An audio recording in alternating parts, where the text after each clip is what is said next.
have never taken responsibility for any crime. In fact, what they keep saying is that we are not responsible. Nigerian security, do your job. In fact, they went as far as, in order to blackmail IPOB, did you know that the federal government engaged a Muslim jihadist in the person of Asede Kipo to go and guide Southeast? Did you know that the federal government, they broke a jail in Imo State, carried all the criminals, handed them over to Asede Kipo.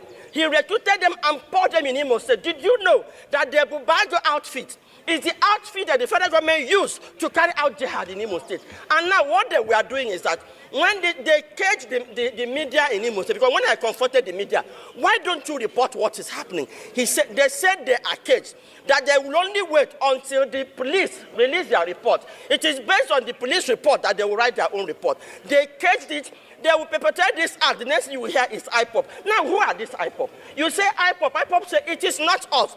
Why don't you take time and investigate? It never happened. Do you know that in the East today, if anybody killed, they don't carry out investigation? So all they did is to do that to set Nnamdi Kanu up to kill him. Let me tell you, Nnamdi Kanu is the only one man after Utuku that Igbos are rallying around, have seen as a leader. So they don't want that to happen. And well, we don't know what they plan to do, but we are watching. We know what they want to do. Your name, ma'am? My name is Lolo Neka Chimeze. I'm the president of Igbo Women Assembly.